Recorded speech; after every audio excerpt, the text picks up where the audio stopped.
Tales of Wonder is about to begin. Please silence your cell phones.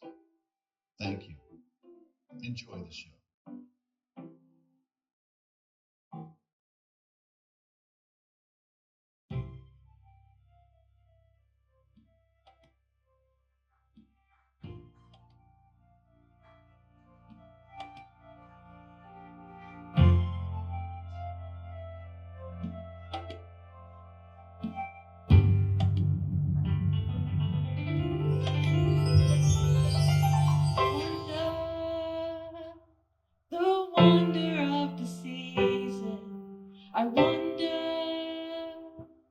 I wonder what's the reason. I feel alive in the brittle cold, and the stories of youth never get old. It's the wonder, the wonder of the season. Driving the sled and the dreams from his bed, awaiting a magical night. Having been sick, and the candlelights flick, the listens the faintest delight. Having to go, best friend told, not afraid to go out in the cold. It's a super online and a jolly old time with your friends, both young and old. Once a year we celebrate and we place our bets on a sample of happiness.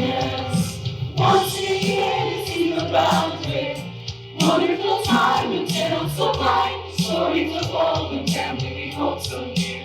Seasonal spell and wonder, I'm captured by tales of wonder. Tales of wonder. Tales of wonder.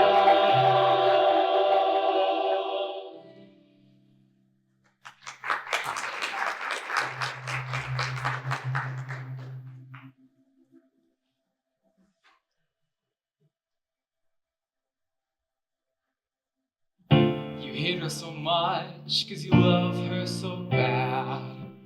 You throw a nice ball with a rock at her head, and the whole thing makes her mad. And you feel so refreshingly glad in the snow, entrenched in the snow. All vibe in the snow when you slush and you slush. You flap your arms in a fuss till the angel emerges on the crust of the snow. And the soft ripen glow temples terrible urges. Oh, you're not so bad. You're not so bad. 'Cause once a year we settle the dance and we place our bets on a sample of happiness. Once a year the season abounds with wonderful time with tales so bright, with stories of old and family we hold so dear. Seasonal spell and wonder,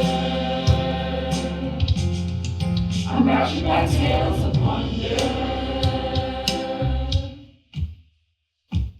A tree and a star and a heart goes in far to listen to the faintest delight. A wide-eyed recruit in a jolly red suit, awaiting the magical night. Once a year we settle the debts and we place all our bets on a sample of happiness.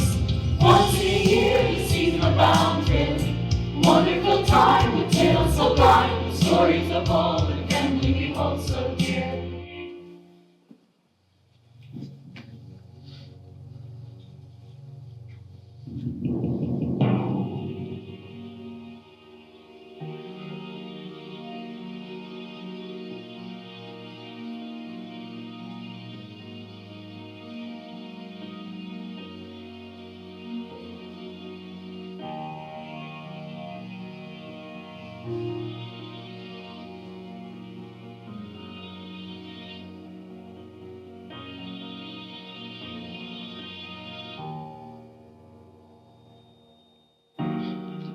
in the trees will tell the whole tale. In the pursuit of goodwill, many will fail. December's not something that everyone craves. season doesn't necessarily make you feel brave, not when you're all alone. Someone's on the phone, and you feel the worst you ever imagined. The wonder goes away for a while. Ooh. That will never stay. If you open your eyes to the wonder, the wonder of the season. I wonder what's the reason I feel alive in the brittle cold. And the stories of youth never get old. Once a year we settle the debts and we place all our bets on a sample of happiness. Once a year the season abounds with wonderful time, with tales so far, with stories so bold, and family we hold so dear. The seasonal spell of wonder. I'm rushing by tales of wonder. Tales of wonder.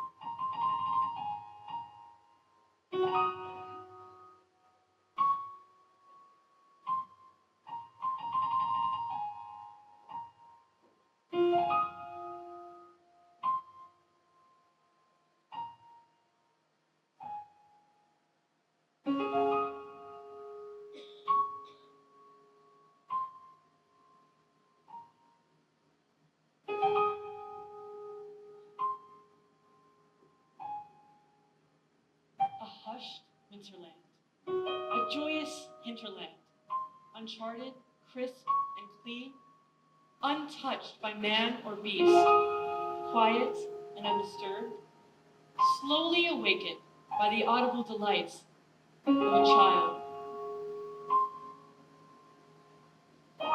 Snowflakes. With cumbersome boots sinking inches into the virgin land, unspoiled and serene, until perfectly molded footprints follow her in the snow as she sloshes every waking breath into the wonderlands. Vibrant eyes, large and bold, like the static black hole of a snowman's eyes, pupils dilated with wide-eyed delight, writing tales of wonder on the lens of the eye. Ruddy red cheeks, puffy flesh, numb to the touch, indifferent to the coldness. Warmed by the sighs of laughter and taunt screams of glee directed at only one object. Snowflake. Snowflakes piled in billions and trillions, each one exclusive and uncommon. Each unique pattern, its glories unknown by the human eye alone.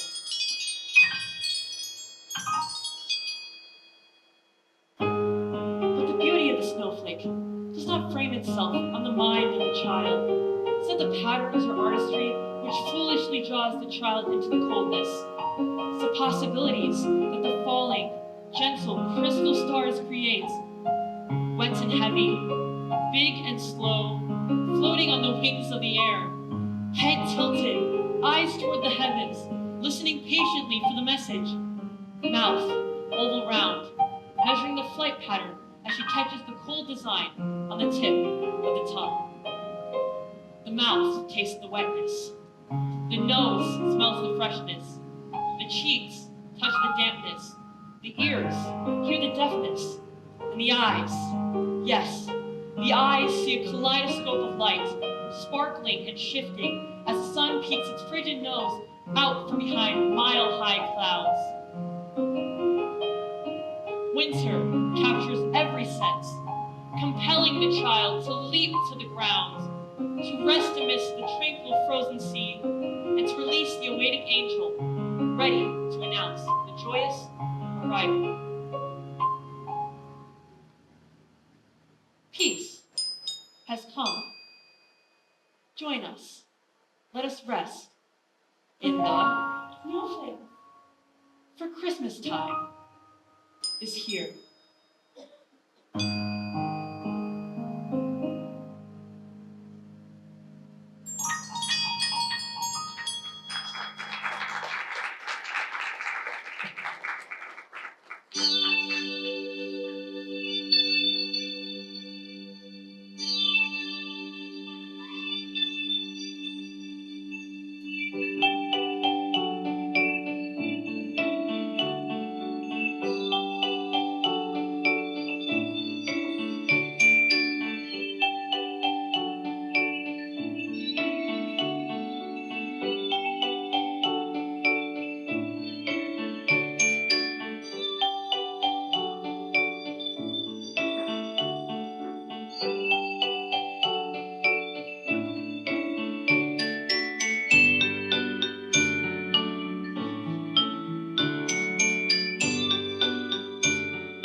Time to decorate the tree. Yay! I need to put the bulbs up! Careful with those, they break easily. Where should I put this red bulb, Daddy? Is this good, Daddy? That's perfect. And the blue bulb goes right over here. Here's the candy cane. Ooh! Can I eat it? Not now. Why don't you put it right over here and I plug the lights in? And the tinsel!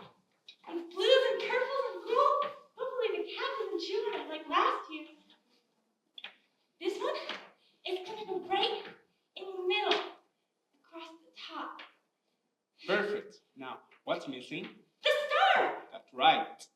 Can I put the star up, Daddy? Sure, here you go. Lift me up, Daddy. 1, 2, 3, go! Now, let's stand back and look at all our work. It's beautiful. Can I eat the candy cane now? No, not before bed. Go and brush your teeth.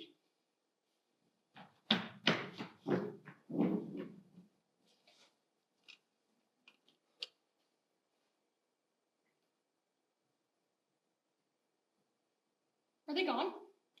Yes. Lights, you can relax now. You're blinding me. Oh, I'm seriously getting cramps. I can't keep this up forever. How I miss being perched on top of a pine. It's a long year inside a box. You've got nothing to complain about. I've been coiled up like a snake with little twist ties holding me together.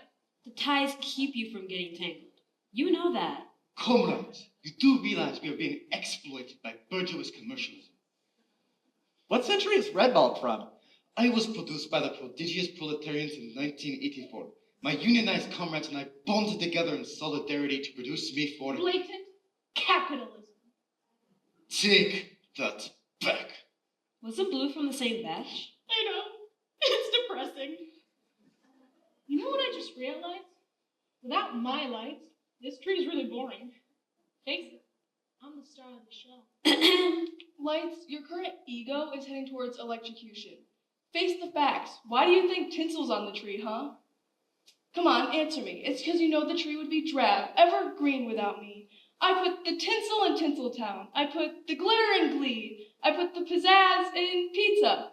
You put the ink in shtick. Without my illumination, all tin, no sale. You are nothing but a bare, naked flame hidden behind a thin glass pane. But I take your paltry glow and I make it shimmer and shine like the twinkling stars at midnight. I've always been partial to stars. Stop arguing. Let's let our glorious leader decide who's the most important on the tree.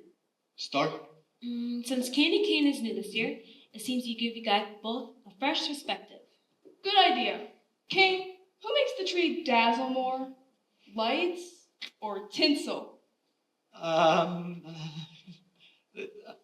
Lights, definitely lights. I'm sorry, Tinsel, but I'm not entirely sure what you are. Oh, she's nothing but a glorified grass skirt. Watch it, Lights. I'll overload your wattage. And what does Kane know? He won't even be here next year. That little brat is gonna lick the red and white stripes right off of you until you painfully and slowly disappear into nothingness. But what are they talking about? Shh! You don't have to be such a jerk about it. Truth goes both ways. You might as well know. This is why trees in communist countries in the 1950s did not have bulbs, or tinsel, or lights. Or trees. Blue, what's wrong with you? I'm blue. No, not again. In communist countries, even if you have frown, it still look like smile. Everyone, Blue's being blue again. What's going on? Time for a re-education camp. Every year we have to re-educate Candy Cane because he wasn't here last year. And then we have to deal with the same depression from Blueberry. Wait, you guys were here last year? Since 1984. 1984. 2005. 2011. That's quite old for a light, actually. Wow, what about you, Star? 1937. I'm an heirloom. And then the youngest, Candy Cane, born 2024. Died 2024. I didn't realize I was so young. So what's up with Blue Bulb? I'm blue.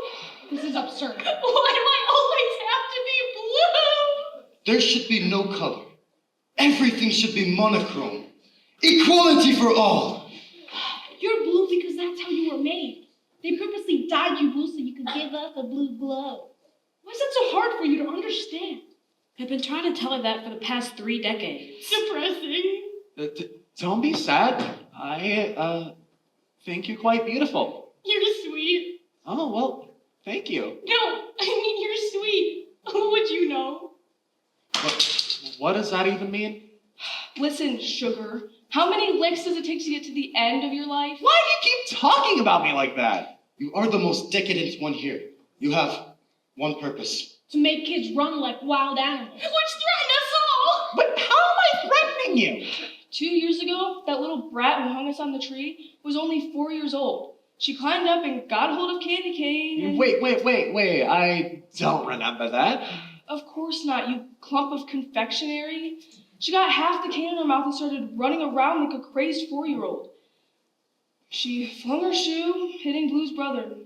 Blue Bro shattered in pieces, leaving nothing but a little metal hook on the branch. The bluest of days.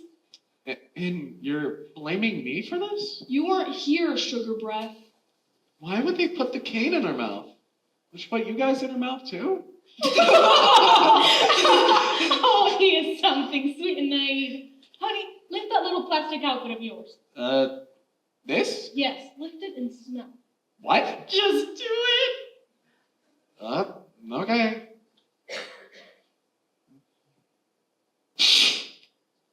Well, I smell good. What is that? Peppermint. I'll give you that, kid. You're the best smelling out of all of us. And tasting. What? Get used to it. Life is nothing but hardship. And then you die a painful, shattering death in the hands of a crazed 4-year-old. Lick. Lick? Just lick yourself, then you'll understand. What? No, I'm not licking myself. From each according to its own ability, just do it.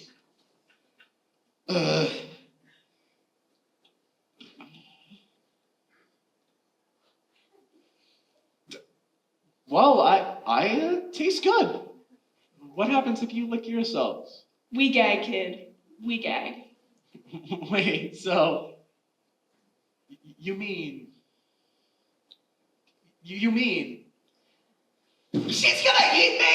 Hey, look!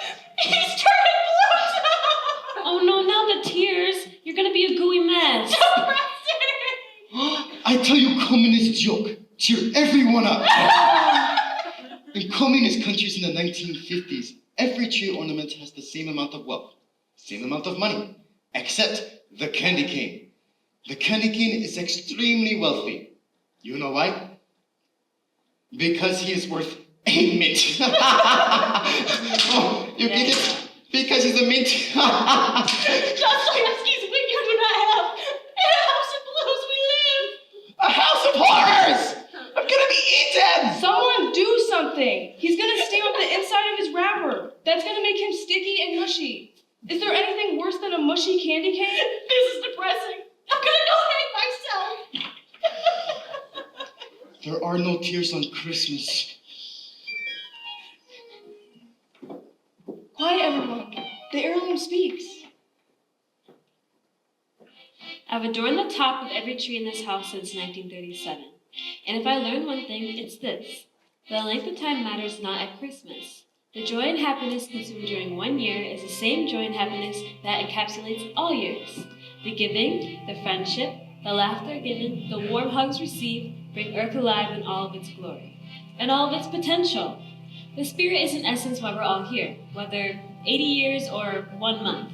We all have an indispensable part to play. Lights and tinsel. Though you may quarrel about who brightens the tree the most, the reality is you complement each other with your illumination and sparkle. Red ball. Your boldness and conviction are essential on this tree. You make the scene come alive with sharp contrast and vividness. Blue ball. You're anything but blue. Your color and tone are exquisite.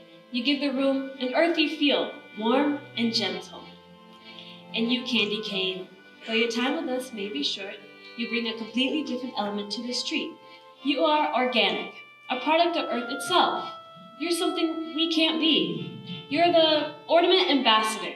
You bridge the gap between us, symbols of the holiday, and the humans who are meant to enjoy us. You go to intimate places that we will never go. And though you may be envious of us for our longevity, we are envious of you for the sheer delight you'll bring. But if we proudly play our roles, we'll give this family the best Christmas they've ever had because we are The ornaments! The ornaments. I love that speech. It never gets old. I feel a shade brighter. Makes me want to take over a small Eastern European country. I think I understand now. Thank you, Starry. Don't say it.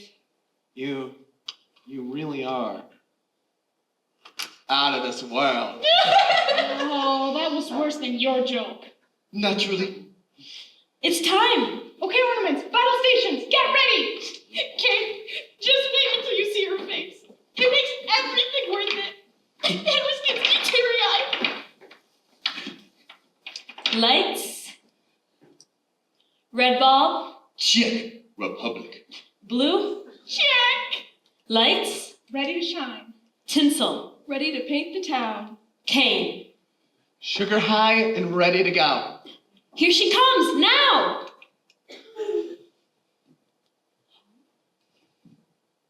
Wow. Get it! Can I have the candy cane now? Sure, go ahead. Well, she really does love me. Yes, she really does.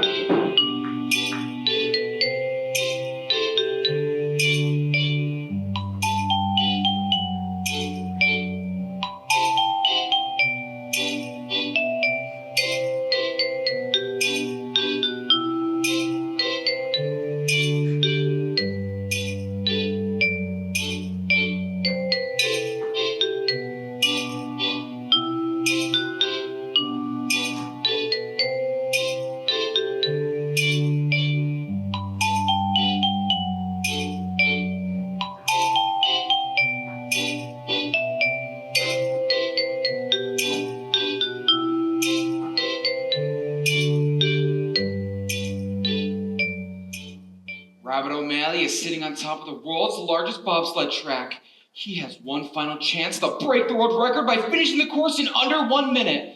The cold, bitter wind is blowing straight into his face, but he shivers not. He has destiny on his side, and a loving nation ready to welcome him here with open arms. He sits on a sled and buckles himself insecurely, puts on his goggles and peers right into the blustery cold wind. The crowd grows louder and louder and louder. He sits waiting for the bell, ready to write into the record books.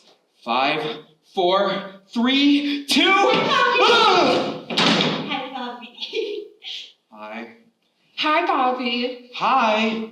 Hi, Bobby. Hi. What you doing? What do you think I'm doing? I'm sledding. You got no eyes in that skull of yours? You sure go fast. Yeah, I would have gone fast if you hadn't started me. World-class photos like myself always gotta go fast. Now leave me alone. Gotta break the world record. We don't mind. We'll watch. Can we watch, Bobby? You can do whatever you like, just stay out of my way. Aren't you cold, Bobby? Why don't you wear a hat? Only sissies wear hats. Or girls. Girls wear hats too. Now if you don't mind, you're standing on my starting block. Bobby, isn't that sled made for two? 2, 1. 2 people silly, 1 boy, and 1 girl. Ooh. This is a man-sized sled made for us men! No room for anyone else. But wouldn't you like to take me for a ride? No, listen up, Alice. I need to play close attention too. Don't you see what this is? Look what it says right here. It's the Red Robin Super Flyer Toboggan. It's made from the same company that made the bobsleds for the Lake Plastic Olympics. I can't just let amateurs like yourself use this. You're likely to kill yourselves. Or worse yet, smash this fine piece of craftsmanship right against an oak stump. Just one little ride won't hurt anyone. You think killing yourself in that tree stump won't hurt? But you'll protect me, right? I get to go first. Weren't you paying attention in class when we talked about alphabetizing? Alice comes first. It starts with an A, so I should get to go off on Bobby said first. You don't alphabetize by first name. You alphabetize by last name. And I have the first last name. How can your last name be first? It doesn't matter. Bobby said he would take me first. Bobby is always like me. Better. I didn't say any. But how about we just squeeze in the first time together, the first time down? I never said I was taking any of you. You don't have to take any of us. Just all of us. Stop! No, I get to sit up I'll front. sit right behind No, you won't. You can't sit in 2 places at once. Get off my sled! We were doing proper alphabetizing. Push it more, Bobby. Move your leg that way. Oh! This isn't working. Ah! That's fine. Have it. All to yourself. But what if we wreck it? And what if we kill ourselves on that big stuff? Yeah, then what? Then I'll have myself a peaceful Christmas! Oh! Bobby O'Malley, you did that on purpose. Terrible and deadly crash on the first turn of the bobsled run, and the crowd went wild!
So cold.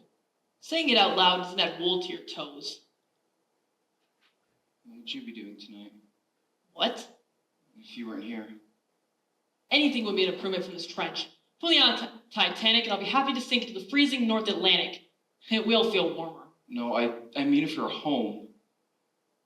On Christmas Eve, what would you be doing tonight? Leave it alone, O'Malley. It's best not to think about it. Mom would have a large pot of Wessel warming on the stove. Hints of clove and cinnamon floating throughout the air. Be quiet. Father smoking his pipe by the fireplace. Any movement? Nothing, Sarge. What's wrong with him? He's smelling phantom wassail in his brain. And ham. Mom would have a hefty bone and shake baking in the oven. Can't beat this can of fried Bento's corned beef left over from the Napoleonic Wars. Knock it off, Richards. Can't fault a guy for having a sliver of nostalgia on Christmas Eve. Keep your spirits up, O'Malley. Don't let this humbug be a downer. Thanks, Sarge. What else would your family be doing this Christmas Eve? In your head? Papa brought on the Christmas tree an hour ago.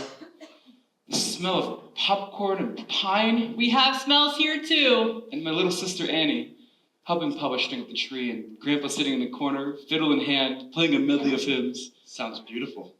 As long as he doesn't start serenading us. Silent night, holy night, all is calm, all is bright, round yon virgin mother and child.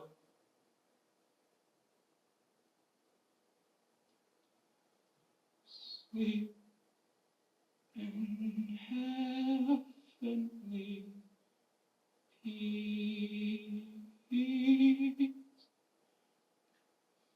Sleep in heavenly peace. Sarge, Yeah, O'Malley? do you ever think I'll enjoy Christmas with my family again? Easy, kid. I don't know. But hold on to those memories. On a night like this, it has to be enough. What would you be doing, Sarge? Me? Me and the missus would be getting home from church right about now. She'd have the room filled with candles. She just loves candles. Probably 50 of them. And we'd be sitting in the flickering light, just the two of us. And You got no kids, Sarge? no. Why not the buttons to stop? What was that? Why not the buttons to stop? What are they saying? You speak German, don't you, Sarge? Quiet! Why not the buttons to stop? Ha ha. Christmas truce? What? They said Christmas truce. They're having a blasted party over there. Oh, why not? It's Christmas Eve. Why not? We are knee-deep in mud, crud, filth, and disease, and sentimental foolish notions which never come true in the middle of the depths of hell. There's no respite for the weary flat freezing in a French trench. Knock it off. Why do you encourage him? Because we all need a moment away from this place. If anyone needs it, it's me. I'm the only one in this hole with a family. I'm the one who won't be able to hang up little Sarah's stocking over the fireplace, and she'll be asking her mother if her daddy's coming home this Christmas. Well, I might be coming home. In a body bag! And what about my little boy? He was just 3 months old when I left and now he's 2 and has no idea who I am. I didn't know you had children. Doesn't do anyone good to try and lift one's spirits. Can't afford such lofty thoughts.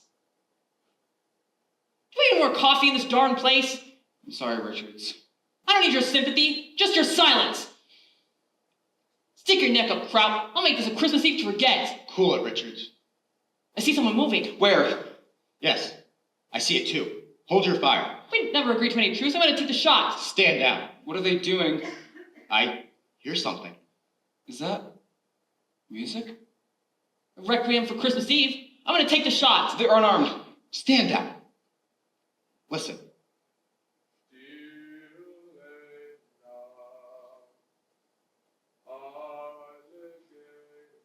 Let's sing. I'm not singing. Sarge, what do you want us to do? Shoot or sing? This is war, not the Brighton Follies. No. This is Christmas Eve. Silent night, holy night, all is calm, all is Is this where we die? Get back down here. O'Malley, sometimes you have to be willing to step out over the crust of the trench in order to test the waters. But on Christmas Eve, you have to believe in the common goal of peace on earth and goodwill toward men. Even in the midst of war? Especially in the midst of war. It's what we're both fighting for. Peace. Truce. Truce. Christmas truce. Weihnachten. Is this one of those times, Sarge? I sure hope so, kid. Why am I following you guys? Because you respect me? The level of my respect depends entirely on what those shadows coming towards us end up doing. Smell that wassail, O'Malley? Yes, Sarge. It's really strong. Hang on to it, kid. I still have my sidearm. There's no room for a sidearm in a truce. This could be more like a massacre, not a truce. They don't have the rifles. Probably packing sidearms too. Would you two calm down? Let's see what they want. They stopped. Why have they stopped? Want me to pull out my peace, Sarge? Wait. Christmas truce. Weihnachten.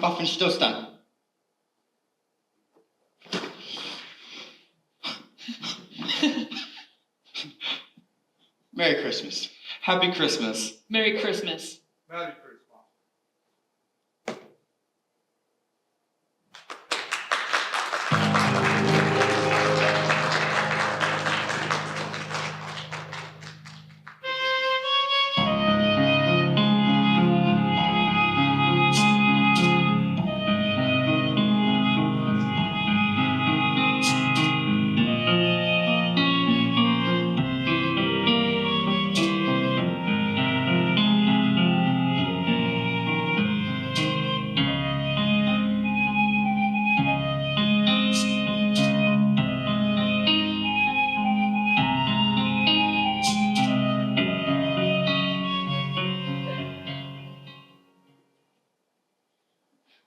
One week from today is Christmas, and this year is going to be extra special because Paul, my son, and his entire family are coming to spend the holidays with me.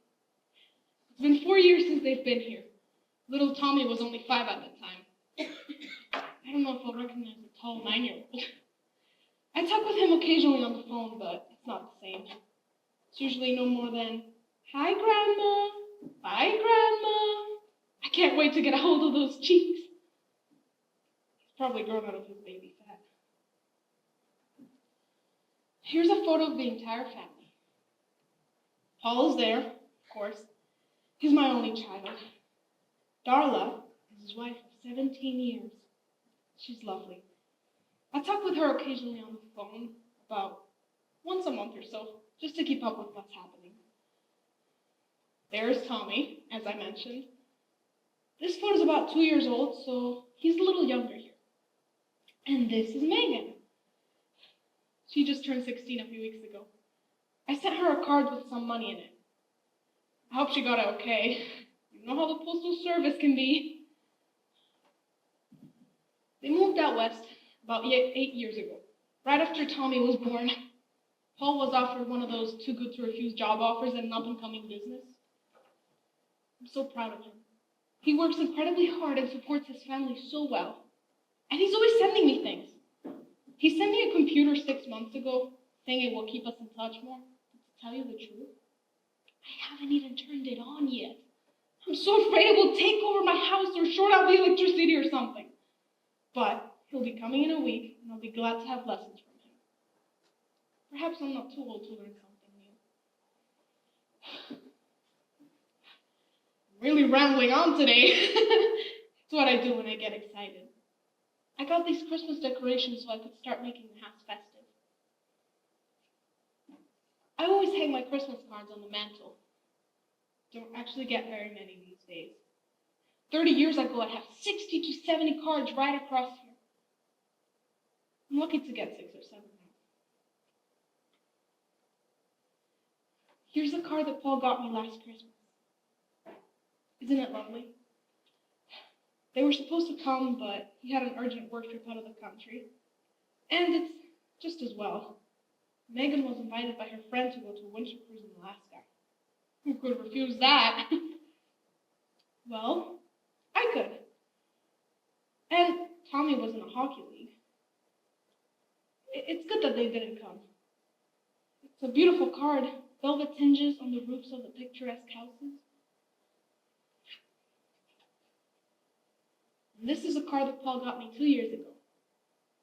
Isn't it lovely? I love looking at these. I put his cards up every year. But this year, it's going to be extra special. We'll finally be together. Oh, there's the mailman.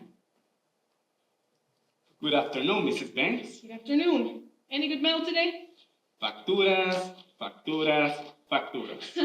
Well, that's perfectly all right with me. Not even bills should detract us from the holiday season. That's right. Are you doing anything special for the holidays? Yes, my son and family are visiting. They haven't been here for 4 years. I'm very excited. How wonderful. I bet that kitchen is going to be smelling awful sweet this coming week. Oh, yes. I've got apple and pumpkin pies to bake, 3 kinds of breads, and the kids love my strudel. That will be for Christmas morning. Turkey or ham, or maybe both. Got room for one more? Of course, you're welcome. I'm just teasing. I'm traveling to my parents on Christmas Day. The kids grow up too fast. Gotta get them to their grandparents whenever you can. That is so true. My grandkids are getting so big, I don't even know what presents to get for them. Any ideas? Money always suits the kids these days. Then they can buy whatever they need for those gadgets of theirs. Yes, that's probably for the best. Well, Mrs. Banks, have a wonderful holiday season. Thank you. Merry Christmas. He's such a nice man. I always give him a plate of cookies on Christmas Eve. So, money for the kids. I wonder how much. Who could that be? Sorry, Mrs. Banks, but this envelope got stuck in the Nimbus mail. So I thought I'd bring it to you directly. Postmark, Seattle. Seattle? Thank you so much. Have a nice day. It's from Paul. It's a beautiful card. Season's greetings. Dear Mom, Merry Christmas. I hope this card finds you well. I know we said we would try to make it this year, but I have to fly to Tokyo on December 26th, and I think it would be too exhausting to fly out east first. Plus, Megan and Tommy are involved in the Christmas Eve service. It seems that they signed up before we planned to visit you. We'll call you on Christmas to send our love. I hope you're not too disappointed. Maybe we'll plan a summer trip, or there's always next year. Love, Paul.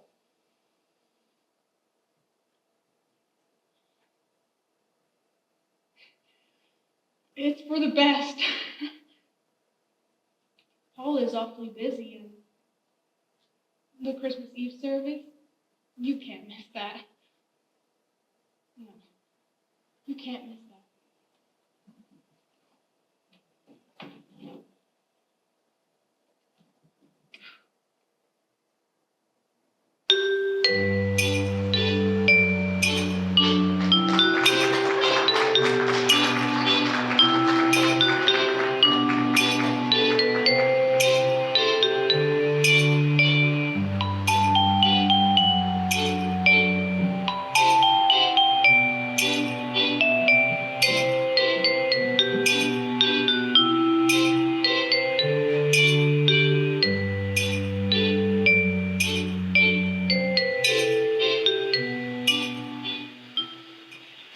Done yet? Our fort's been ready forever. Yeah, what's taking you so long? We're still making our snowballs.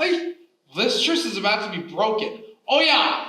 It's booyah, not oh yeah. On this gift, it's oh yeah! And remember, no stones inside the snowballs. What are you, a bunch of weenies? Hey, my mother said to make sure there's no stone. It could poke out someone's eye. It can can poke poke out into someone's the eye. It's nothing you have to worry about. You have the aim of a girl. I am a girl, and just you wait, George Simmons. I have a snowball with your name written all over it.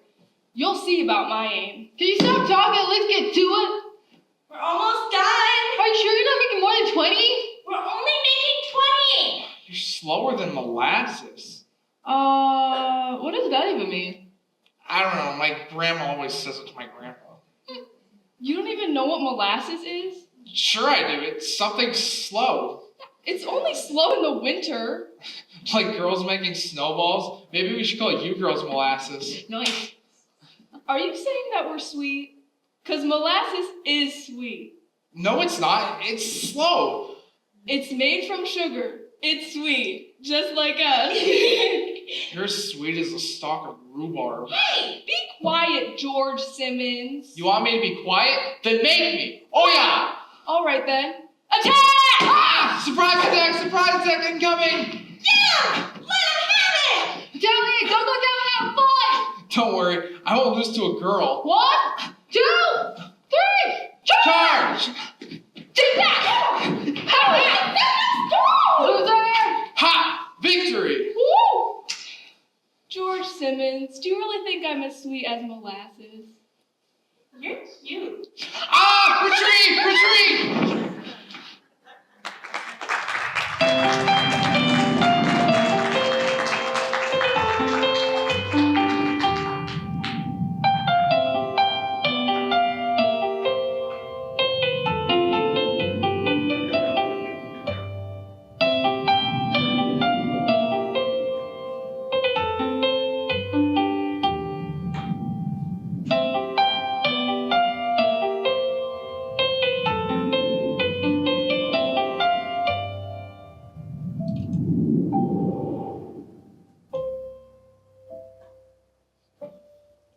So, are you sure you understand? I understand, Mommy.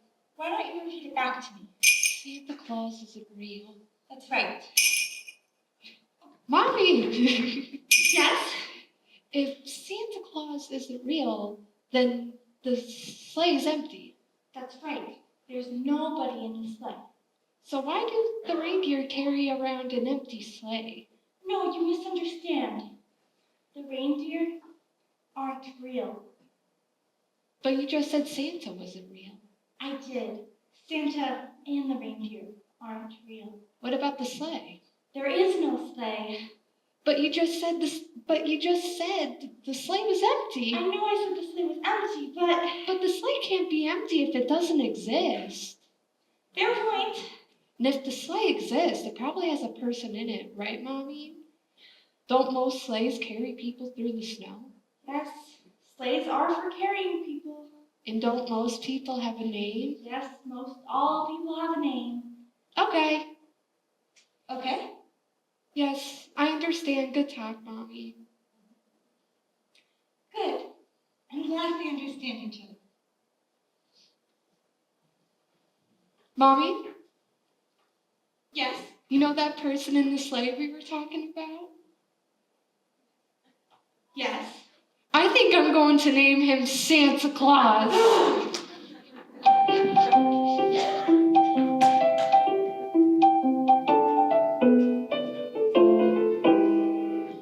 It is important. Yes, Mommy? It is important to be truthful about everything. Yes, Mommy? So we need you to understand that the presents you receive on Christmas morning are from your father and I. I know. You know? Yes. He gives them to you, he gives to me. No, you misunderstand. We get them from the store. I know. You know? Yes, Santa's workshop supplies the stores for the presents. You get the presents, you give them to him, so he can give them to you, so you can give them to me. No, that's not right. Santa does not supply the stores. Oh. So there's a middleman! How do you know what a middleman is? My teacher says we get our natural resources from the ground, and the middleman takes those resources and makes them into other stuff, so that they can be made into different stuff that we can buy. Yeah, that's right. So, Santa and the others controls money. He sells natural resources to the middleman, who sells to the manufacturer, who supplies the stores with the presents you get from me.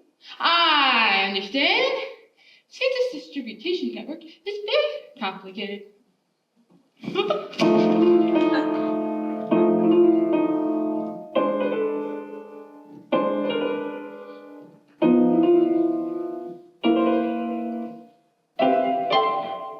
So I see, you want you to be able to tell the difference between a fairy tale In reality, we don't want you to grow up being angry at us for not being truthful about Santa Claus. You understand me, right? So, how do you know he doesn't exist? Well, I've celebrated tons of Christmases in my time, and I've never seen him. Not even once? Not even once. So, you have to see him to believe in him. Well, that's part of it. So, when I go to school, I don't see you anymore. Does that mean you no longer exist? No. Because when you come home, I'm here. You see me. So what if Santa just hasn't come home yet? What if Santa's just been really busy and hasn't had the time to return to our house? Maybe he'll come back. Then you would believe in him, right? If you saw Santa right here, then you would believe in him, right? Well, I suppose so, but... Then I'm content to wait. No, you're missing the point. Santa Claus, we know Santa Claus isn't real because he's never once delivered us Christmas presents. We have to get them ourselves. Oh, I did not know that. Yes, I'm sorry I have to tell you this. There's only one explanation. Yup, only one. You're on the naughty list. Did it? Huh? What did you do? What? No, I didn't do anything. Did you tell a lie? No, I didn't tell a lie. So you mean you've never told a lie? No, Okay, maybe I've told a lie, but... Well, that'll do it. Lying will definitely land you on the naughty list. Why don't you just make it up to Santa? No, you're getting all confused. If you just tell Santa you're sorry, then he can come back and then you can believe in him. Just think of all the money you could have saved on presents if you hadn't told that lie. Kid, you have to listen to me. Santa Claus isn't real. Now that I know that you're a liar, I'm not sure what to believe. I don't think I can trust anything.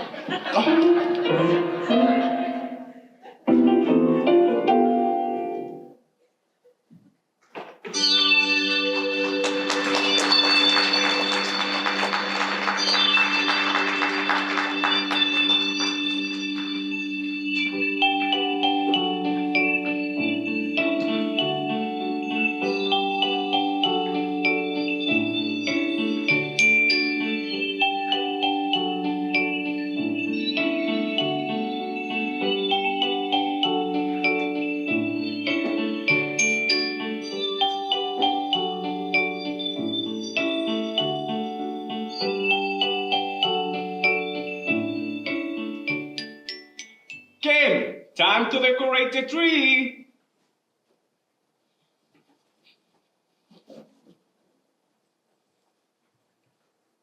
Kim, did you hear me? Why do you think I put these on? So I can't hear you. I'm decorating the tree. Don't you want to help? You cut down a living pine and make it into a religious shrine to capitalism and commercialism, which in turn encourages people to buy more products, which increases the number of trees cut down. You are causing the destruction of the planet. Don't you see a problem here? Yes, I do see the problem here. Put your social to the teacher. When you were a little girl, you begged me to put the tree up the day after Thanksgiving. Hey, look! I even have your favorite candy cane. Dad, do you not pay attention to anything I say in this house? Refined sugar is a leading cause of the obesity epidemic. And look at this.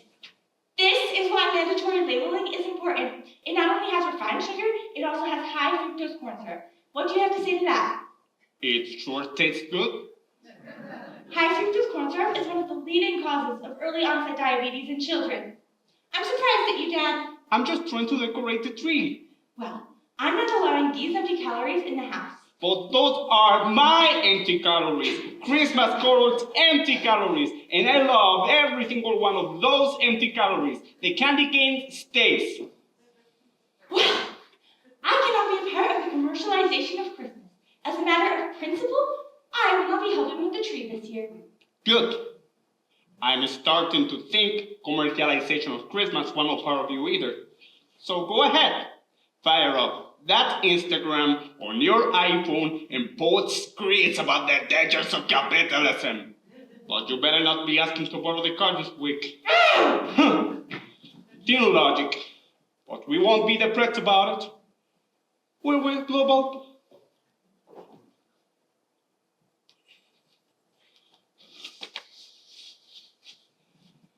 Kim! I'm not listening! I just wanted to show you our new LED light, real energy efficient, and since the cat knocked the tree over last year and broke the star, I bought this new angel for the top. Come look!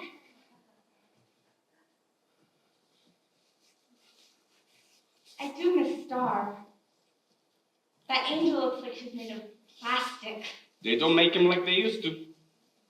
Well, if you still want my help with the tree, I do have one thing to contribute.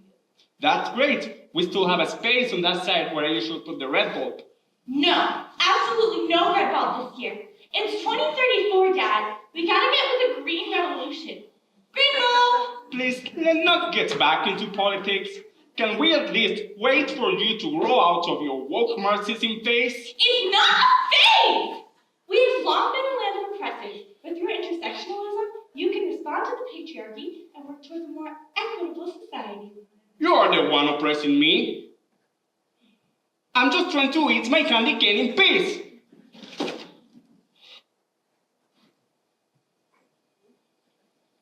This is depressing. This is the ugliest tree we've had in a generation. Lighten up, Blue. Hi, everyone. What's your name? Look at you. Red, white, and clueless. Why are you sweet? Delightful. Will you produce following the protocols on the Convention on Transboundary Air Pollution? Ornaments, ornaments. Let the light show begin. You're an LED, aren't you? You'll save 4,000 pounds on carbon dioxide emissions each year. Light, let's get one thing straight. I'm the one who shines on this. LED? It's about time. You really allow my color to sparkle. I agree. What a team we are. Just keep it focused on me. You're all so sweet. I'm honored to be part of the sweetness. You are a mass-produced, high-calorie, non-nutritional food. Why aren't you sweet? Amazing. Shine down here, will you? See how we can make the world a better place when we get along? What's wrong with Blue Ball? I'm blue. Ignore her. She's like this every year. There are many available social services for blueness. Perhaps we can get you an appointment to meet with Angel? No. This is so wrong. This is all dysfunctional. Dysfunctional? You're the only one not getting along. Why is there a green bulb on a green tree? Where's Red Bulb? Red Bulb was a communist! I am Green Bulb, democratic socialist.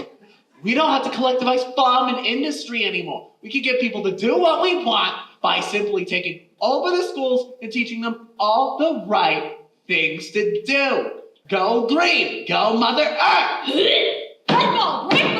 Blue, don't be sad. I think your color is sweet. Stop it with the syrupy sweet jokes or I'll tell you your fate. Huh? Blue, you're really going dark this year. Look on the bright side. These LEDs are pretty nice. Tinsel, stop! What has gotten into you? You're not supposed to get along with light. Your enemies, each trying to dominate the tree. Angel, what kind of leader are you? Can't even speak. And Green, you make me want to buy a gas-guzzling SUV. Then it's the same old thing from Candy Cane each year. He'll find out that the bratty girl's gonna eat him and he'll freak out and become a sticky mess. She's gonna eat me? Probably not, seeing how dysfunctional this Christmas really is. Everything is supposed to be in disarray until Star, bless her soul, comes down off the tree and gives a speech that puts everyone back together in the Christmas spirit. The Star is gone. We have a mute angel in her place. What happened to Star? I'm blue thinking about it. Last year on January 1st, the fireworks scared the cat and knocked over the tree. And the heirloom of 1937 shattered on the floor. The bluest of days. And they replaced her with an angel. Is her face made out of plastic? Petroleum-based plastic. Ugh. So that's the problem. Her lips are melted shut. LED, can I use some current? This is an unapproved application of my power. Shut up. Oh, good heavens, that feels so much better. Angel, I'm so glad I was wrong about you. I know they couldn't replace Star with a useless ornament. So please, Give us all your wisdom. Tell us what we must do to make this Christmas special for our family. I was made in China. We're doomed! Don't worry, my bright, energy-efficient light will cheer you up! On me, LED, on me. To a sustainable green tomorrow. You're all so sweet! That's it. I'm officially entering the Great Depression.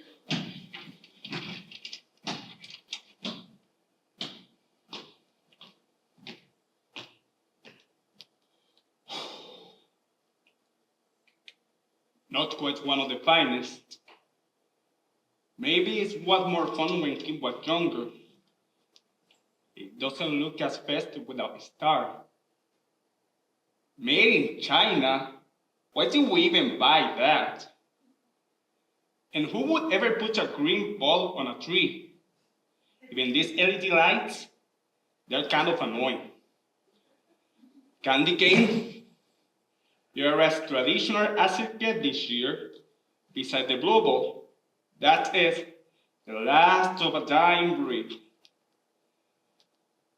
I don't care what you said. Candy canes are still delicious.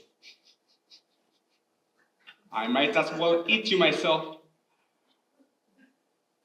No, I'm not gonna give up on Kim yet. I just need something to get her in the mood.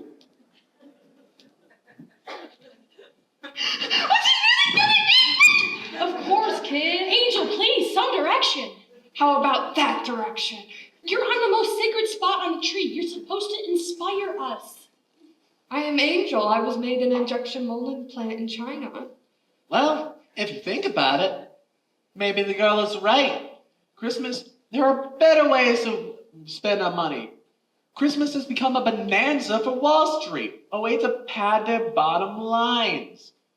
All while the workers are scurrying around getting exploited by... Please, say the bourgeoisie. Was he really gonna eat me? You were made to be eaten, to be enjoyed by kids and adults alike. What was I made for? Why did I have to travel all the way from China? I think it's clear. We are simply unnecessary. We use the world's resources for no reason at all. This is the greatest waste for any socialist. Face it, Blue. It's the end of an era. You're looking for meaning where there isn't any. Might as well just enjoy my sparkles. At least I know my purpose, to stare down a mouthful of molars. Blue, you can have the top spot on the tree if you like. I can't.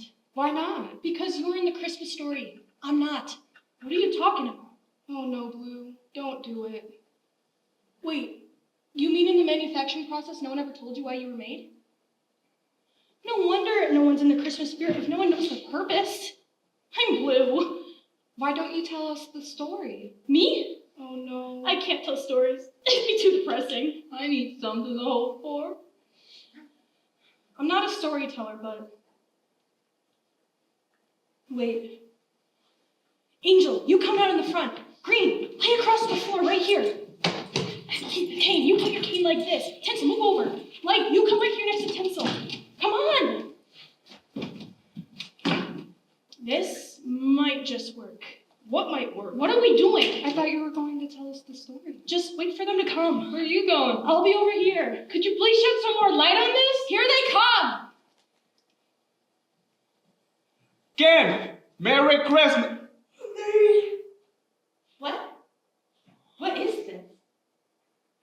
Dad, what did you do to the tree? What a disaster! Wait a minute. Oh my goodness. Did you do this, Dad?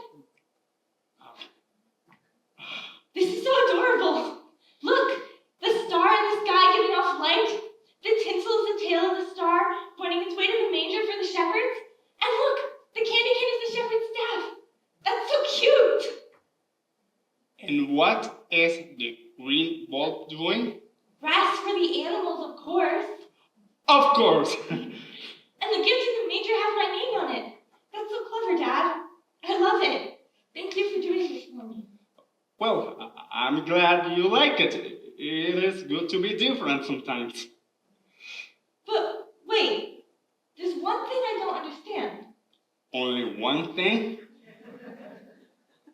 Why is Blue Ball Boy over there? Don't you see? On Christmas, there's no need to be blue. Merry Christmas, Kim. Merry Christmas, Dad.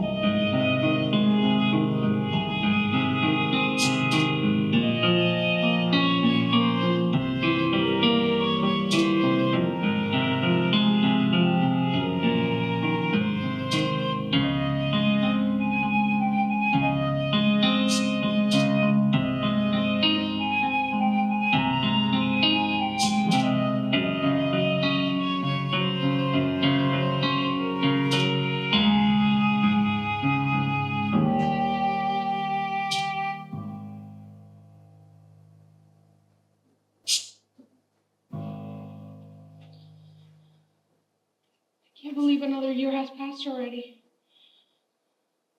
I feel like I was just taking these cards down and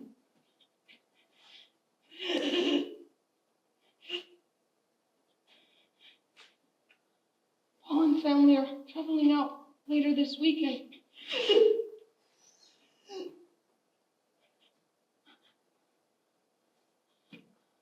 I received this Christmas card from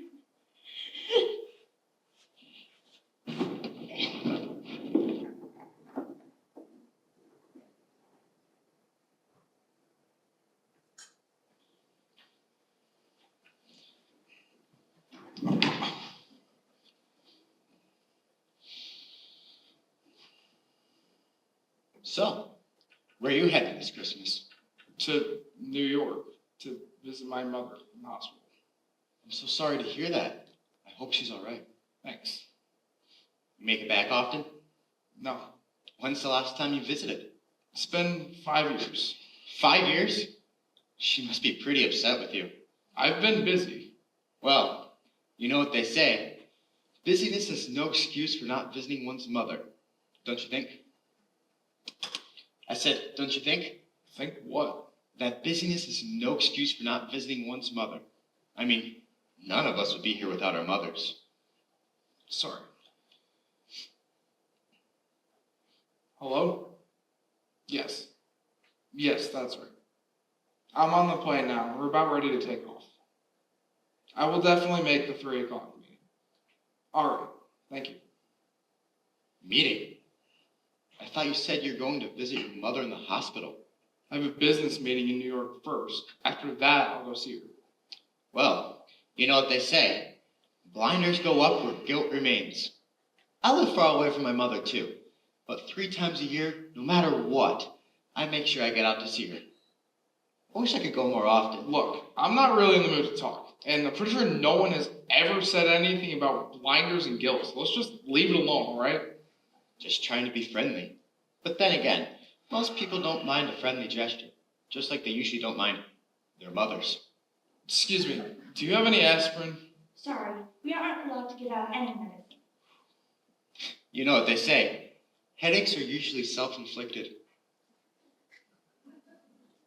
Oh, I don't know about that. I can think of plenty of other reasons I might have a headache.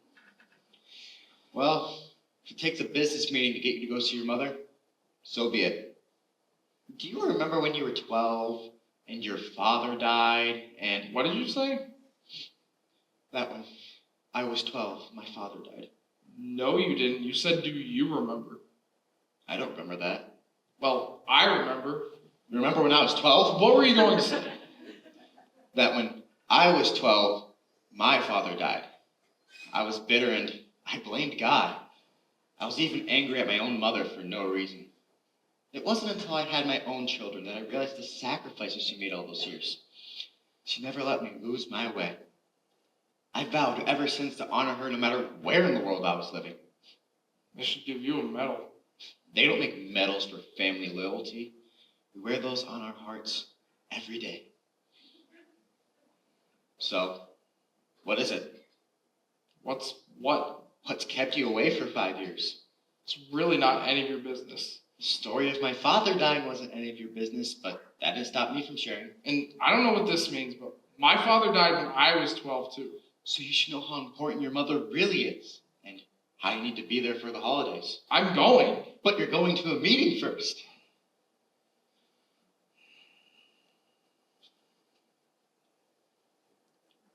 The Edinburgh Agency, is that who you're meeting with? On Christmas Eve, while your mother's in the hospital? I really don't see what concern that is of yours. I know a thing or two about the Edinburgh Agency.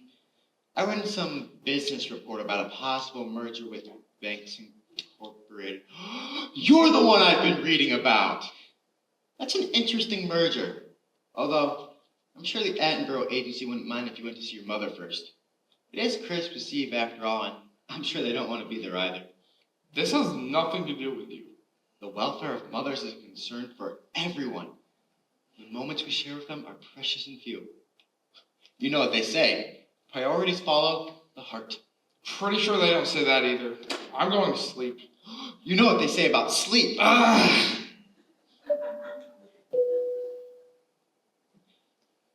Oh, and one last piece of advice. Skip the meeting and go visit your mother. Goodbye.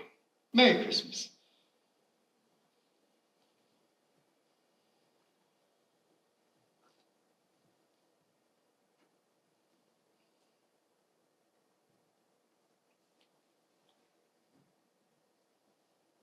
Excuse me, I've been waiting to see Mr. Attenborough for over 2 hours. Mr. Banks, Mr. Attenborough apologizes for having kept you waiting so long.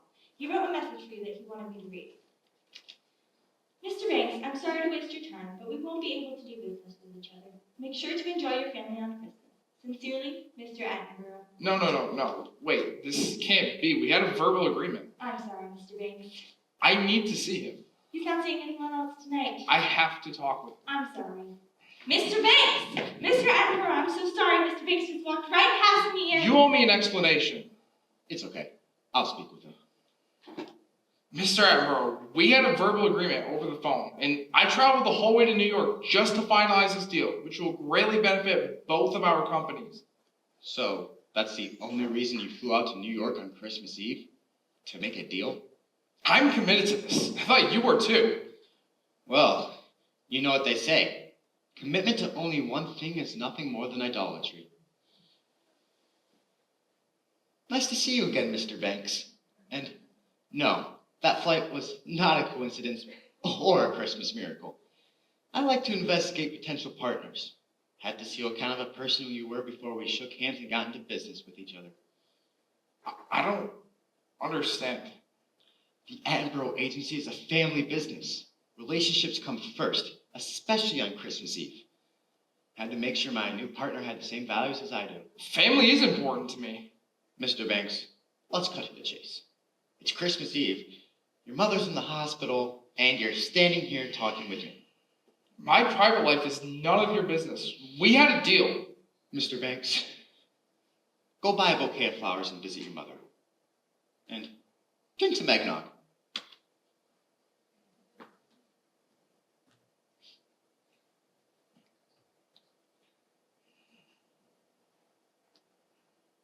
The merger's off. I don't know what happened. You just pulled the plug. Yes, I'm flying back tonight. I just need to stop over and see my mother. Want to convene a board meeting on Christmas Eve? I know the company's on the brink of disaster, but do we have to do this now? Okay, I'll fly right over. I can be there by 9 or 10 if I take a charter.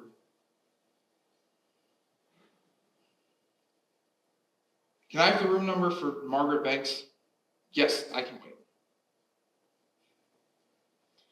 Excuse me, is this Paul Banks? Yes, this is Paul Banks. Can you patch me to my mother's room, Margaret Banks? I need to see her. Mr. Banks, we've been trying to reach you for over an hour.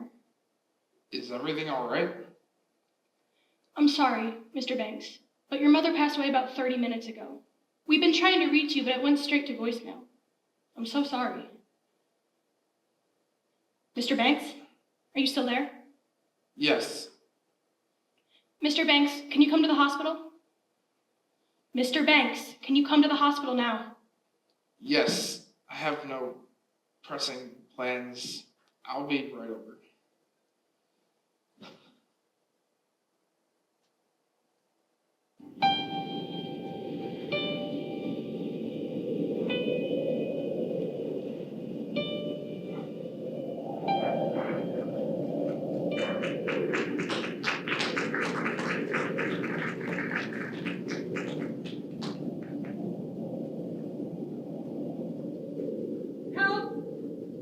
Somebody help me, please!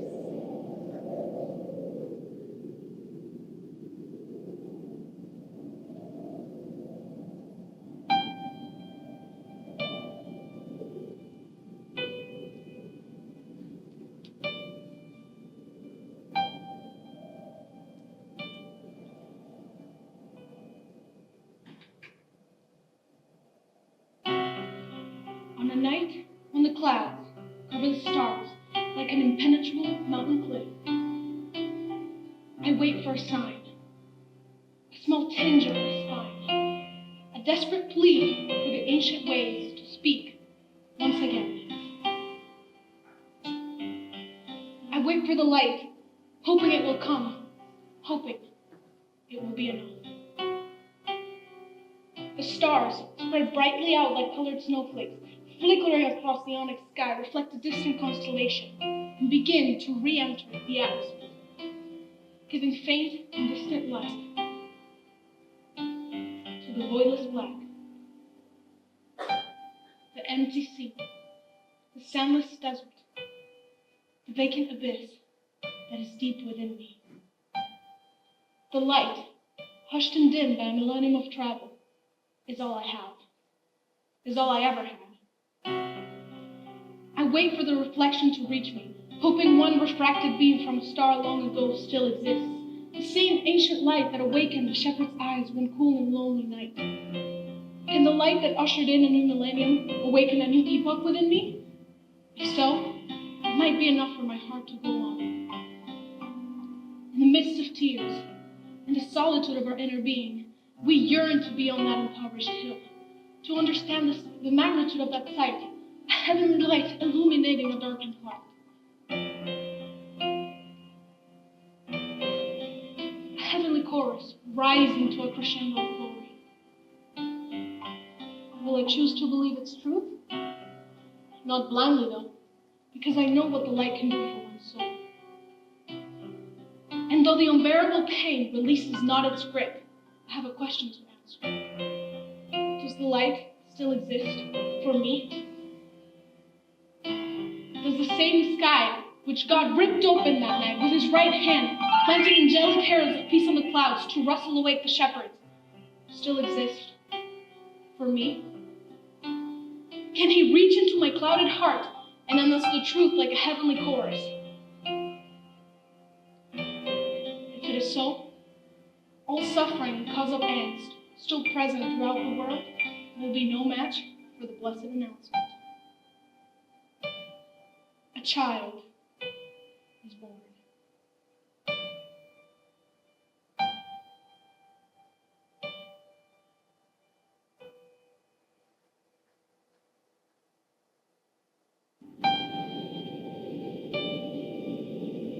Hey, you, stop!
Homer, this little cloth angel is all that I have from you this year.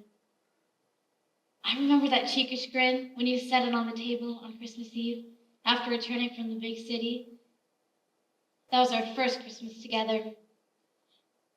And I will always cherish it, just as I will cherish my memories of you. Even though you could be crabbier than an old mule.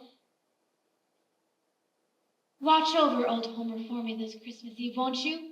Now, I set him up to you, and I expect you to treat him real good.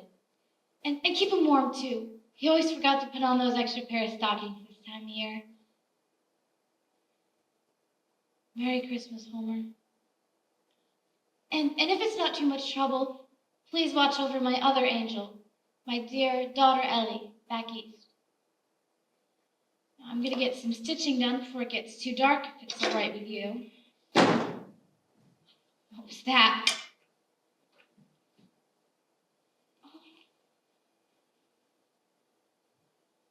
Hi there, sweetheart. You're shivering. Don't be afraid, it's all right. It's cold out here, that's for sure. Help me. Don't let him take me back. Oh, you poor child. Do you want to come in? Well, I had a mind of getting some fresh air myself. I think I'll sit outside for a few minutes if it's all right with you. Getting pretty warm myself. I've been poking hot coals over the stove all evening. I had the hardest time trying to get them to burn evenly. And I made a whole heap of biscuits, too. Now, you don't tell anyone, but I almost burnt half of them. I don't suppose you're hungry? Didn't think so. Here. Stop moving. Told you I was warm, didn't I? Let's get those arms of yours covered up. There. Where are you headed? Canada. Well, there's no better place to be on Christmas Eve than Canada. Why, I bet you could find a whole pack of reindeer to pull you in a sleigh. Do you have a sleigh? Well, a brisk walk in December never hurt anyone. You sure you don't want any biscuits? Well, I don't know what I'm going to do with all of them. Guess I'll just have to feed them to the birds in the morning. Maybe you could eat just one? Thank you. I hate to waste good biscuits. Come on in. Now, you don't have to stay if you don't want to, but this here's on the way to Canada.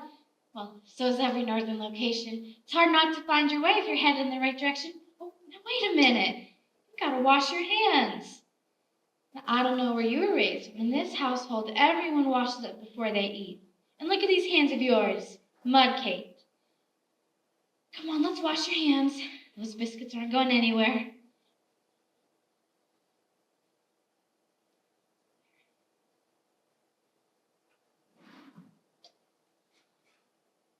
That's how Homer, bless his soul, would eat after working in the fields all day. And I like the show of a good appetite.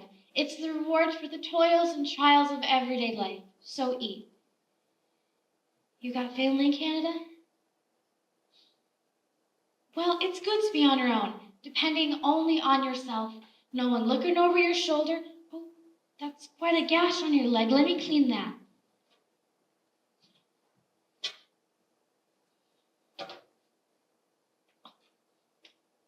Now sit still.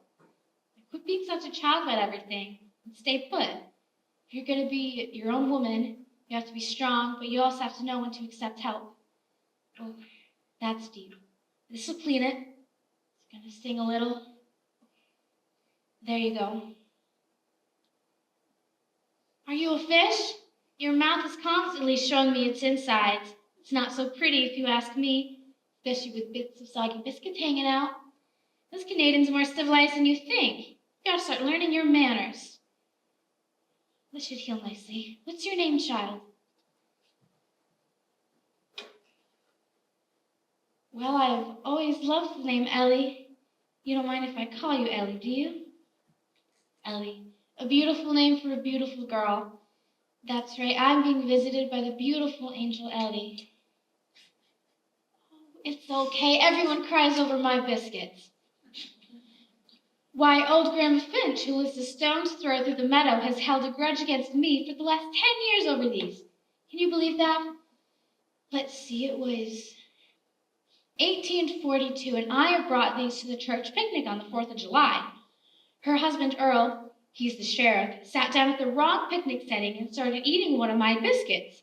He yelled over to his wife, excuse me, he yelled over to his wife, Gertrude, these are the best biscuits you've ever made. She glared back and yelled, "Those aren't my biscuits, those are Beatrice's." That's me. I'm Beatrice. She hasn't said a kind word to me in 10 years. Can you believe that? Oh, well, that's a much prettier face than crying. You know, I might just have something for you. You're a hard worker. I can see it in your eyes. You're frugal. You save up all your money. You haven't bought yourself anything new for quite some time. And I like that. It says a lot about a person. Why, one can't spend but 2 minutes in the big city without seeing a score of girls parading off their wares in a disgraceful display of vanity. But I have this assortment of clothes here. They used to be my daughter's, but she moved out east, so she doesn't need them anymore. But you would look awful pretty in them. Why, I keep them here in the pantry, because you never know when a stranger might be coming along headed to Canada. Ma'am, I have nothing to give you. Well, I wasn't expecting anything from you, unless you work for the courier service. You got a letter from me or something? No, ma'am. Ellie, please, you're wearing my shawl and eating my biscuits. Call me Beatrice. Yes, ma'am. Beatrice. Yes, child. Thank you. Oh, thank you for what? Youngins these days say the darndest things. Now you head along back and try on some of these clothes. Don't worry, I'll save you some biscuits.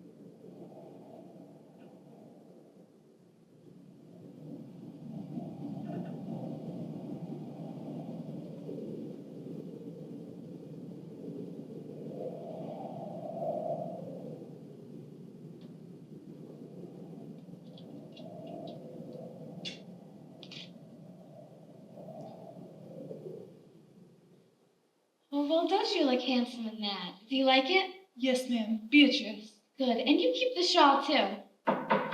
Don't let him take me back. He'll hurt me. Oh, no. You stop being so jumpy. You stay here. Sit down. Nothing is going to happen to you. Do you understand me? Nothing. Trust me. I'm coming. Oh, it's you, Sheriff. What can I do for you? Beatrice, we have a runaway in these parts. Gertrude saw someone running out through the meadow. I was wondering if you've seen anyone. A runaway? Her father's over at Grantham's Creek, so if you see anything. You'll be the first to know. Good evening. Gertrude, are those your biscuits I smell? It's mighty cold out here. Boy, I remember the first time I had one of your biscuits. Would you care for a bite? I wouldn't want to track any snow in the house. If you must go, I understand. Gertrude will be waiting. Oh, I could force one down. Ma'am? Sure do smell heavenly. Help yourself.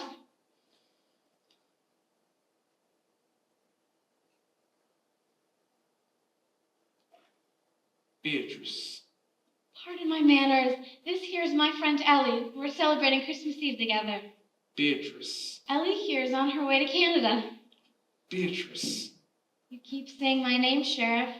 I'm right here. There's no need to identify me at the beginning of each sentence. Beatrice. You're doing it again. This girl, Ellie. Ellie, is... my guest, just as you are. But I have to take her back. What that beast did to her.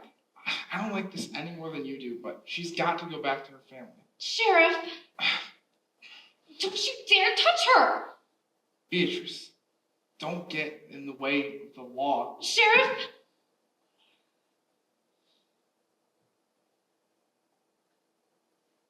Sheriff, if love is a crime, then string me up!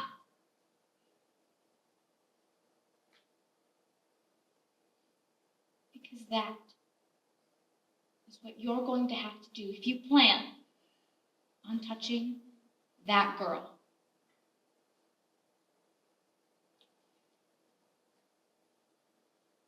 And if you ever want to have another one of my biscuits again, you will choose your words wisely. Now, what were you going to say about this girl? Ellie, you stumbled into the house, one of the finest cooks in Cumberland County. Now, my mama always said that the best way to a man's heart is through his stomach. You remember that, Ellie. When you find a tall, strapping young man you want to marry, you remember that. Now, you best be getting back to Gertrude. Good night, Earl. Merry Christmas. Yes, Merry Christmas. Oh, yes, he's a good sheriff. All the hearts he's broken. But don't be too sad. He's too old for you anyway. Ellie, I'm not sure where you come from, but in this house, on Christmas Eve, we open presents. And I have something I've been saving for you. My late husband bought this for me on our first Christmas together, and I want you to have it. But Beatrice, this is your angel. I could never take this from you. Child, you've got it all wrong. On the first Christmas, the angel too pointed out the star to the north so the travelers could find their way. Let this angel be your guide. You keep it safe now, you hear? But Beatrice, now you don't have an angel. Oh, child, don't you see? You're my angel, my precious angel Ellie. What a gift you've given me on Christmas Eve. Now, we need to celebrate. Have another one of those biscuits. Thank you. Ellie, thank you for being kind enough to visit me on Christmas Eve. I hope you will always remember my biscuits. Till the day I die. Ellie, that's going to be a long, long time.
Wonderful time with tales so blind, with stories of old and memory we hold so dear. The seasonal spell I'm under.